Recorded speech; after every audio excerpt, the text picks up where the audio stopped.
প্রিয় অষ্টম শ্রেণীর শিক্ষার্থীরা, শুভেচ্ছা নিও।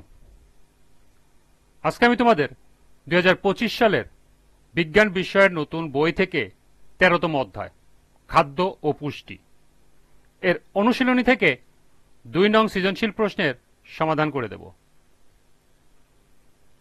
প্রথমে তোমাদের বলবো, যারা আমার চ্যানেলটি সাবস্ক্রাইব করো নাই তারা আমার চ্যানেলটি সাবস্ক্রাইব করবে এবং আমার সাথে থাকবে। তাহলে চলো আমরা ক্লাস শুরু করি। 13তম অধ্যায় 2 নং সৃজনশীল প্রশ্ন। নূরজাহান বেগম তার 8 বছরের ছেলে বকুলের দৈহিক বৃদ্ধি নিয়ে ভীষণ চিন্তিত। তিনি তার শারীরিক বৃদ্ধি ও সুস্থতা নিশ্চিত করার জন্য তাকে বিশেষ ধরনের খাবার খাওয়াতে শুরু করেন।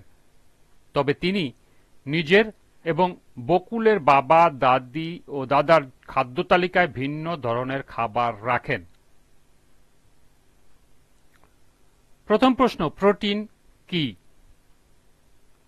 দ্বিতীয় প্রশ্ন, রাফেজ বলতে কি বোঝায়?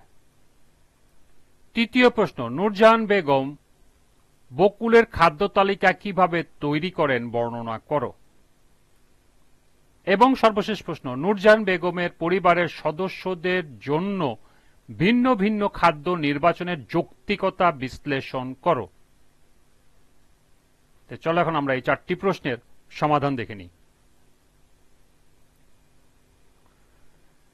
প্রথম প্রশ্ন ছিল প্রোটিন কি?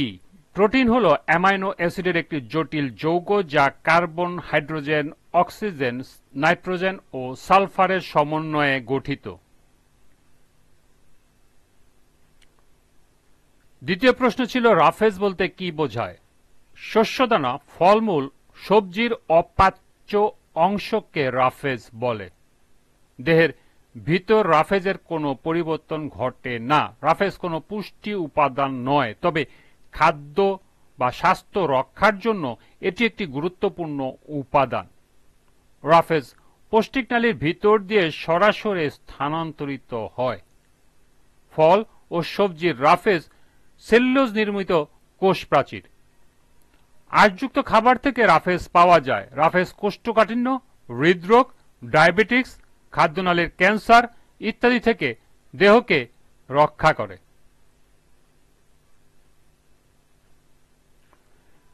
তৃতীয় প্রশ্ন ছিল নূরজাহান বেগম বকুলের খাদ্য তালিকা কিভাবে তৈরি করেন বর্ণনা করো।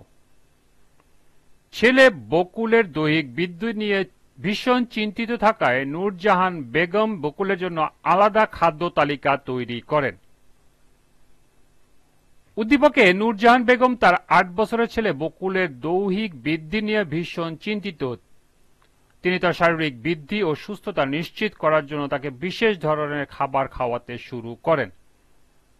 নূরজাহান বেগম বকুলের খাদ্য তালিকা যেভাবে তৈরি করেন তা হল বকুলের বয়স, গঠন ও শারীরিক অবস্থার দিকে লক্ষ্য রাখেন। খাদ্যের ক্যালোরি মূল বকুলের বয়স অনুযায়ী চিহ্নিত হচ্ছে কিনা সেদিকে লক্ষ্য রাখেন। খাদ্য দেহ গঠন ও ক্ষয়পূরণের উপযোগী উপাদান থাকে কিনা সেদিকেও নজর রাখেন। খাদ্যে যথোপযুক্ত ভিটামিন, খনিজ লবণ এবং পানির উপস্থিতির দিকটি বিচার করেন। খাদ্য তালিকা প্রস্তুতির সময় বকুলের খাদ্যাভ্যাসের দিকেও নজর রাখেন। পরিবারের আর্থিক সঙ্গতির দিকটাও খাদ্য তালিকা প্রস্তুতির সময় মনে রাখেন। সর্বশেষ প্রশ্ন ছিল নূরজাহান বেগম পরিবারের সদস্যদের জন্য ভিন্ন ভিন্ন খাদ্য নির্বাচনের যৌক্তিকতা বিশ্লেষণ করো। নূরজাহান বেগম খাদ্য নির্বাচনের সময় পরিবারের সদস্যদের বয়স, কাজকর্ম, দৈহিক চাহিদা ইত্যাদি দিকগুলো লক্ষ্য রেখে খাদ্য নির্বাচন করে থাকেন।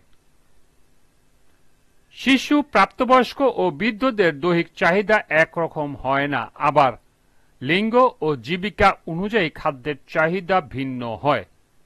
প্রসূতি ও গর্ভবতী মায়েদের চাহিদা ভিন্ন থাকে।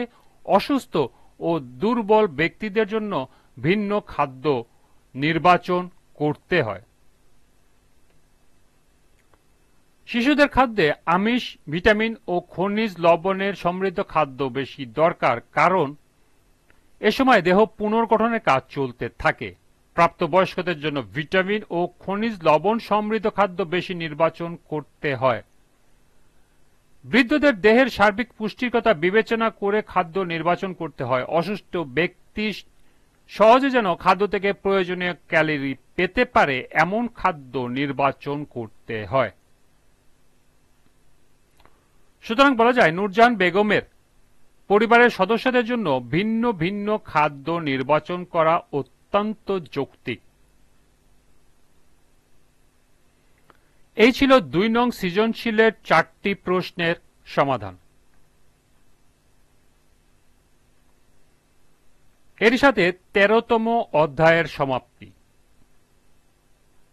আজকের ক্লাসটি এ পর্যন্তই।